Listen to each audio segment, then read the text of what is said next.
One remarkable thing about the TV show Black Mirror is that now, when something creepy happens with technology in real life, people say this is just like a Black Mirror episode. It's like the show has kind of made us question just how much technology is too much. Black Mirror is back for a 7th season. The group chat's here. Let's go.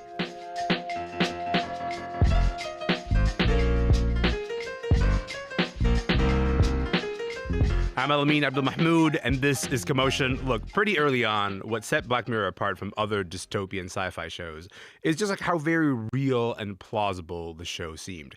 Every episode of Black Mirror gives us a new and frankly just terrifying prediction, vision, premonition of where technology is going. Like take, for instance, the first episode of the 7th season, which is about a woman who needs a subscription service in order to live.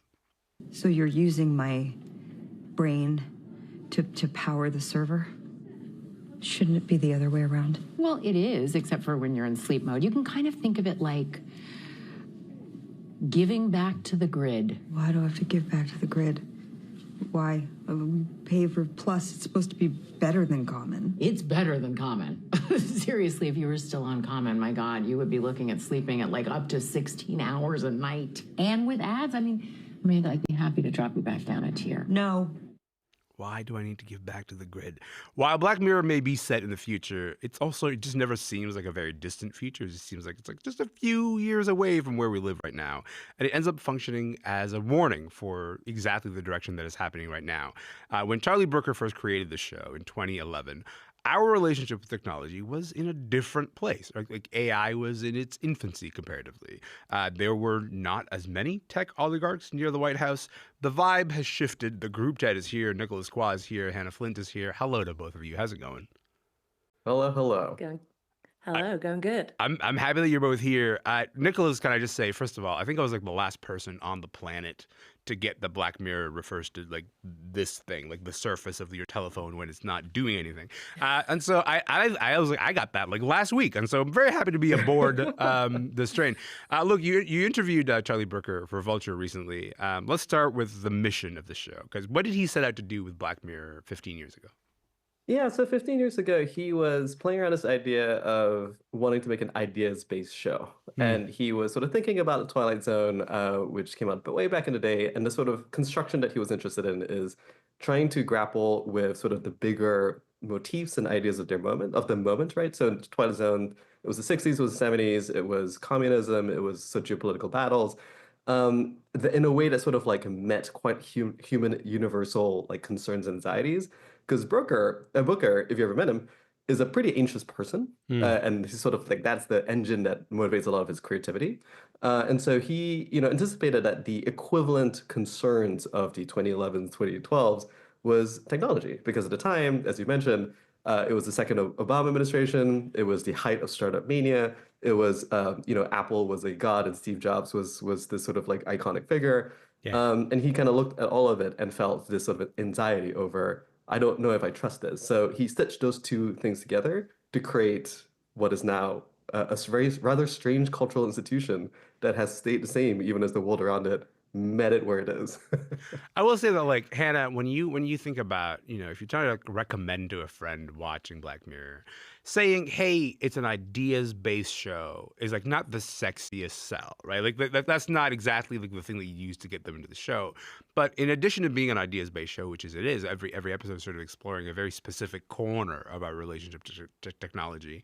It's also a very specifically time-based show, which is to say, this is just slightly, like where we are now with technology, slightly extended into the future. It's not set 100 years in the future. It's like 10 to 15 years or something.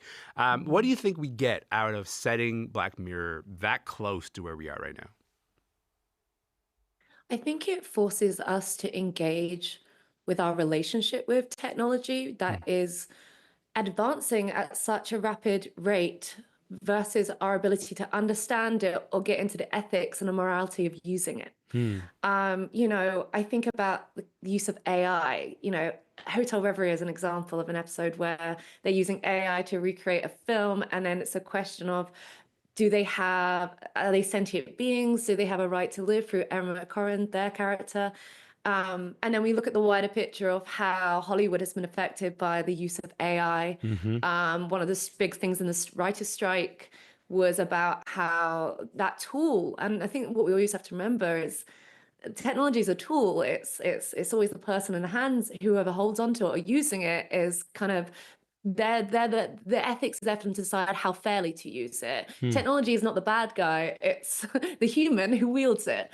And so I think what it makes us creates it fills this distance. It forces us to confront that it's not distant. This is real time, real life's going on, and we should really question how much we are putting into technology, how much we're using it in our lives, how much we're sharing online, how much we're creating these parasocial relationships, how much we're using it that's actually undercutting people's ability to work and actually live in an economy and capitalism. I don't know, it's kind of dying at the moment. I think both of the left and the right are agreeing it's not working, it's not fit for purpose. So I think the best thing about Black Mirror is that it's saying, hey, look, we have this technology. Is it okay that we're using it in the way that we are using it? Should we be actually having a more humane approach? I think it's actually more about empathy than anything else.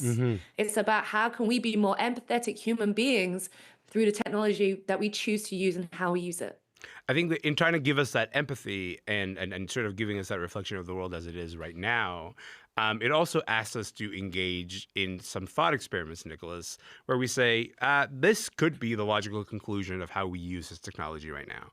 And more often than not, Black Mirror has been right in really weird and odd ways. I mean, the show gets called prophetic, and sometimes a season feels far-fetched, and then a few years later, the world is like, no, actually, that technology is now available to you. So do you want to talk about some of the maybe odd and strange ways that Black Mirror has been prophetic, Nicholas?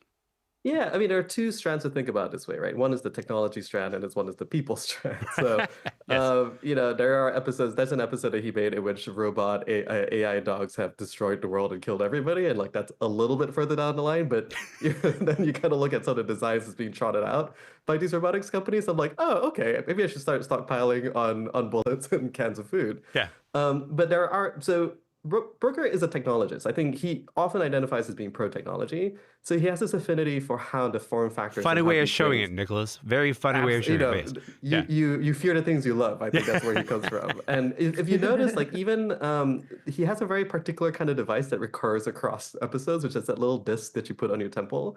So there are things that he's kind of being a very cute in-person technology can anticipate as to where certain forms of technology will take us. But the people piece of this is super interesting because what he likes to do, it seems, is to game out human systems. So 15-minute or 5-minute merits, the second episode from the first season with Daniel Kaluuya, that's really a story about how you're sort of like enslaved to social media like factors, right? And that this is a thing that recurs to a point where it becomes the governing medium that which you live, the currency which you live is merits, it's likes essentially. Or something more, so sort of something like in the clip from the first episode of this season that came out, which is in part about subscriptions. And it really is a story about biopharmaceutical capitalist overreach. But it's funny because like when I asked him about that episode, he only thought about it in terms of a subscription upcharging. So there are ways in which like human system patterns recur. And he just is kind of sticking his finger into the wind and kind of feeling the charge. And it just so happens that the episodes that he writes feels pathetic because it's always been there. I'll tell you what he got wrong is I'm not a slave to social media. I only use it to follow Hannah Flint. So that's the only thing that I do on there at all. Hannah, so let's talk about this season. Season 7 is out now. There's one episode that a lot of people have been talking about, and that's an episode called Eulogy, starring Paul Giamatti. He's asked to contribute memories to a eulogy for an ex-girlfriend, and he's given a device that helps him remember. Let's listen to a moment from that show. Well, believe it or not, that young man is me, and that is Carol. What, the woman with her back to us? Yeah, We're looking for a clear recollection of her. this is what I have. We can enhance the moment by entering the image. Shall we go in? What do you mean, go in? It's easiest to just show you. Hannah, why did this episode hit so hard for you? Because I went for a breakup 6 months ago. Okay. All right. No. But Get into it on the radio. Yeah. I guess but I think we've all gone through that, right? I think so much is heartbreak. It's such a nourishing kind of theme and topic to get into, and the way that our memories work, that it kind of time runs in circles because you're always thinking about, you know, the future you might have had, the past that happened, that is actually kind of more like a Rashomon, a Kira Kurosawa thing where you kind of fragmenting memories and it's only your perception of the truth, and time makes it harder to understand, and you think about the good and the bad. And I just love this idea that you're so heartbroken that you want to forget everything, and then the distance gives you that space to kind of understand, oh God, I'm falling back in love with that person again. And I think that's, everyone's been through that. It's so universal, that theme. Everyone's had their heart broken. So I think that's why it's got it. And also it's Paul Giamatti. I mean, it's such a textbook Paul Giamatti character. Yeah. I feel like he must have written it for Paul. Otherwise, I just gerbil. can't imagine. You know what I mean? I can't imagine. It's like, I can imagine like the Sideways character, or like even Holdovers we see recently. It's so someone who's like, his him. emotions are there, but like he's not really willing to like actually turn towards them, and they're like, well, what can we do to actually get there then? What can we do? I like that's the quintessential Paul Giamatti character. Nicholas, are you surprised that this is the episode that's getting the most conversation from this season so far? Not at all, because I think since the second or third season, Black Mirror's had a turn towards more humanistic episodes, right? Like San Junipero is the big sort of pivot point in the sense of, you know, it's not longer just a show that kind of is dark and cynical and grim and upsetting, but it's also a show that like embraces the sort of relationship between human beings, like as mediated through technology. Yeah. And with this, like, you know, he's in his bag where he's kind of like touching on very universal feelings, right? Like this idea of not being able to hold on to memory, right? Which is again another sort of motif that recurs. But yeah, I mean, who doesn't feel regret, and who doesn't? Who isn't a grumpy, mournful, angsty old person at the end of the day? Like, truly, who isn't? And I mean, like, That's me in 30 years. Oh my God, that's heavy. That's heavy as hell, man. It's gonna be me, isn't it? I'm gonna be Paul Giamatti in 30 years. That's God, what was last time I happening did- as you were watching Eulogy. You're like, oh, yeah, I can see the future, and that's gonna be me. I mean, tell me about the season overall. Like, do you feel like the tone has changed for Black Mirror? Is it occupying a different place, Hannah? I do think, you know, a lot of the episodes is really grappling with grief and heartbreak, and whether it's a girl who's been bullied so harshly at school and the heartbreak of that forces her to create a machine where she can change reality. She can create a gaslight to an extreme level. You know, even the grief in the first episode with Chris O'Dowd and Rashida Jones's character, you know, the heartbreak of bringing someone back and then having to go through the pain of having to lose them all over again. Hotel Reverie. Even I would say the Bandersnatch sequel, Playthings, I think that's what it's called. Like that one is going through like the heartbreak of loving these people, these little beings and like Sim-side characters. Yeah. And then suddenly someone hurting them. And I think what it shows is just how much how human we are and how much emotions can very much lead our actions.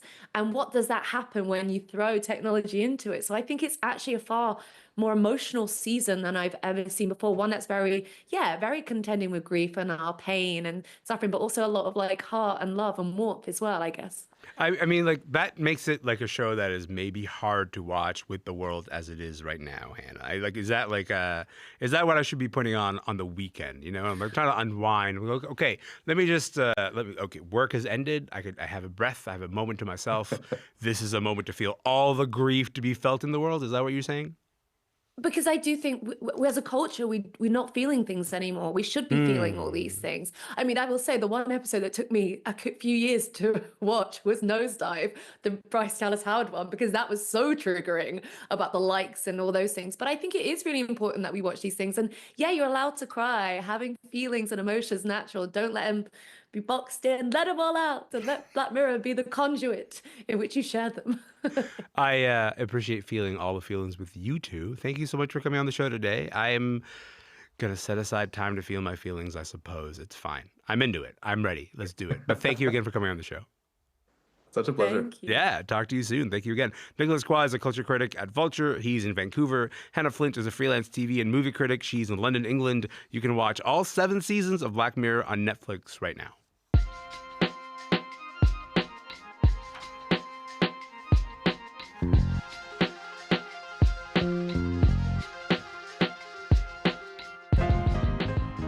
I'm Elamin Abdelmahmoud, and this is Commotion. Listen, I still remember when Facebook spent $1 billion to buy Instagram. That was back in 2012. It was a big story because Instagram was still kind of new at the time. A lot has changed since then. For one, the company's not even called Facebook anymore. It's called Meta. For another thing, that's the name of the parent company, but the companies that it owns make up so much of the time that we spend online. We're talking about Facebook. We're talking about Instagram. We're talking about WhatsApp. But is Meta an illegal monopoly? That is at the heart of a U.S. Federal Trade Commission's antitrust trial that is going on right now against Meta, happening in Washington, D.C. If Meta loses, it could be forced to sell Instagram and WhatsApp. Vas Bednar is here to talk with me about this landmark case. Vas, welcome back to the show, friend. Nice to see you. Nice to have you. Listen, can you give me a sense of just how big of a deal this antitrust case is against Meta? Huge deal. Okay. A bigger deal than Instagram's initial growth, okay. Right? I Yeah. mean, there's politics, there's the theater of seeing tech CEOs come forward.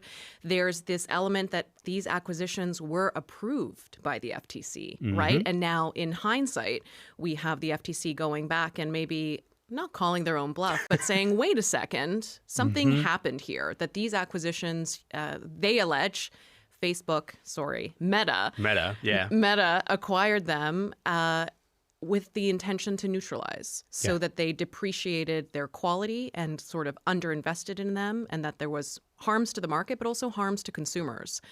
It's fascinating. Yeah, the idea that you buy a company with the intent to neutralize it versus the intent to, you know what, like this actually can serve a different business function for us. Right. Those are two different arguments. And, Absolutely. And Facebook's trying to say, hey, this is there's a business case for why we bought Instagram, but we've uncovered some things from the past maybe that suggest that, at least a part of what Facebook was thinking about was the threat of growing Instagram. Exactly. Yeah. And how it was drawing people away from them. Now, there are little tiny artifacts, sort of shreds that we see here. It's funny that you say, I remember kind of going back. Yeah.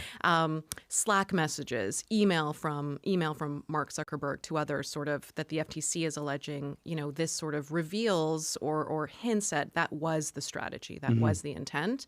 And I do think shouting out those shreds, because they're so fascinating, is important, because I don't think we're ever going to see that again. Right? I think we've really moved to a place where companies, public servants, everyone. I mean, you have paper. Like, where did you get it? You know what I mean? I actually cut down the tree myself. Yeah, it's a whole process. It at home. I do. But, those clues are very important. And so does this major aspect, which is what is the relevant marketplace? So is there sufficient competition in that marketplace with Instagram, with WhatsApp? That's kind of at the heart of this case too. That's kind of the main thing both sides are starting to fight about. Okay, so let's get a little bit deeper into this idea of antitrust, because I think sometimes we maybe take the size of these companies for granted. Yeah. And you don't, and I know that you don't. You're like, no, they should not have this much control all the time. No, big can be cool. Big is cool. Yeah. We want companies to be big. Yeah, big isn't bad. It's just a matter of how dominant are they over every facet of our lives. So it's because it's interesting to see this case against Meta in the context of the other tech giant that is in the headlines right now. Like the U.S. Justice Department sued Google, saying it broke antitrust laws to be the dominant search engine. And the U.S. Justice Department won that case. Not only did they win that case, like there's now a hearing underway to determine how to address Google's monopoly. The company could be forced to sell Chrome, which is its browser, among other measures. How do you think what's happening with Google is going to maybe influence what's happening with Meta? I think that both cases represent a transition across the presidency and a transition across the FTC, right? We've seen Lina Khan, visionary, millennial, progressive enforcer, is no longer there. So a lot of people have wondered if under President Trump, who had billionaires at his inauguration, including Mark Zuckerberg, making investments into his inauguration fund, or donations rather, there was speculation that there may be pressure to drop or settle these cases. And in terms of how I think the cases will intersect, I think it shows the strength of the FTC and its appetite to enforce. And fundamentally, again, fascinating, the U.S. is doing this homework in their backyard. There are plenty of jurisdictions that want to go after big tech. But it is a huge deal to look at these giants and scrutinize them and say, listen, maybe you acquired the market dominance. Maybe you didn't really earn it. Maybe you were kind of cheating, or it was a bit. These are not antitrust words, cheating and like lazy. Yeah. But I'm just trying to colloquialize it. Yeah. This is vast trying to be like, this is how you understand. Well, you know what? Let's do the explanation thing, because Sure. I want to get maybe the heart of this antitrust trial. You know, why does the FTC believe that Meta is a monopoly? Because of how they use their market power to depreciate the experience that people have on their platforms relative to the choices that they have. So back to that, the burden's all on the FTC. Yeah. The FTC has to prove that it has monopoly power in its relevant marketplace, and that's a core question. Does Facebook, WhatsApp, Meta, sorry, I have so much trouble with that. I get it. Does it compete with LinkedIn and Nextdoor? That's what they're saying. Facebook is saying there's a robust and rich marketplace, so it's ridiculous to say that they even have that market power. The FTC is saying actually your relevant marketplace of what they call personal social networking, PSN, not sure if it's going to pop. Yeah. I don't think it is. Actually, I think it's going to die at the end of this case, but yeah. it's actually quite narrow. Yeah. And it includes things like Snapchat or MeWe, which is a privacy-preserving kind of chat element. I had to look up the company, and it does make me think of Me to We.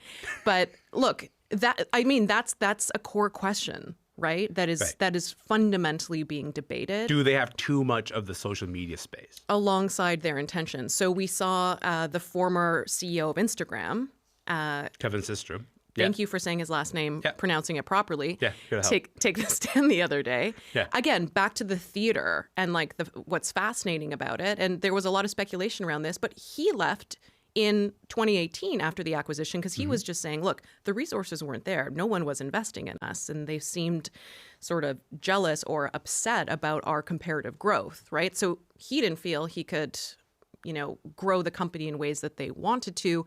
Zuckerberg is saying, we didn't acquire Instagram to neutralize that threat. We were admirers of the camera technology that you had and kind of wanted to buy it. Well, he said it with a straight face. I was going to say, like, to me, one of the most fascinating parts of this, watching this whole thing play out, has been the drama in the courtroom. I mean, it's kind of felt like watching The Young and the Restless in terms of like the melodrama. Kevin Systrom takes a stand as a former CEO of Instagram, and he says, "Hey, Facebook bought Instagram for $1 billion, and then they starved us of resources." And his proof is that, like, look, we had 1 billion users, and we had 1,000 employees. Facebook had 35,000 employees. That's like one of the examples that he used. Yeah. But then we also saw Mark Zuckerberg on the witness stand last week. He testified. How did he counter this idea that Meta is a monopoly?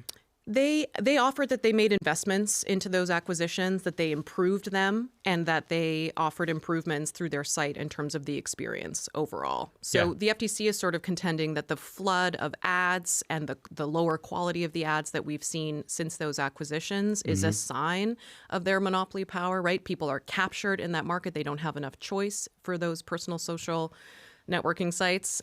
Sorry, MeWe, you're just not catching on. Not on the map, I'm sorry to say. Whereas Meta is saying, that's just content and you can flip through it as quickly as you can. But they make money from that, right? Yeah. So it's important. When you think about the ways that this trial has kind of unfolded so far, what do you think we're going to – it's supposed to last a couple of months, What do you think we can expect from the next stage of it? I mean, more drama, to your Young and Restless points. Great. More fascinating testimony. I'm on board. People calling, investors, people from other tech companies. Facebook's, one of their main elements is, again, whether or not TikTok is a direct competitor to them. The FTC is saying, no, it's not. TikTok itself is saying, actually, we're not. We do something different. We're an entertainment network where people consume information. They're not socializing across with people. Okay. But again, that's some of the nitty gritty and some of the spice that maybe gets lost sometimes when we're scrolling. I got 30 seconds left here. What's at stake if Meta's forced to sell Instagram or WhatsApp? Lots for Meta. Not much. I mean, look. Okay. They spent $19 billion on WhatsApp, right? Like, It's a big investment, but what are they doing with it? Does it stifle innovation and entrepreneurship? Are we seeing more startups, more competitors? They have huge network effects and kind of entrenched sort of a captured people, even people who don't want to stay with that platform. I'm still saying Facebook. People are on it sometimes for marketplace, but people linger. not necessarily because they want to. Because they maybe don't have necessarily another They didn't choice. download MeWe. And that is a good place to leave it. Vass, you're the best. Thanks for your time, friend. I really appreciate it. Nice to see you. Yes, of course. Vass Bednar is Executive Director of the Master of Public Policy Program at McMaster. My name is Elamin Abdelmahmoud. This show is called Commotion. We'll be back tomorrow. We'll see you then.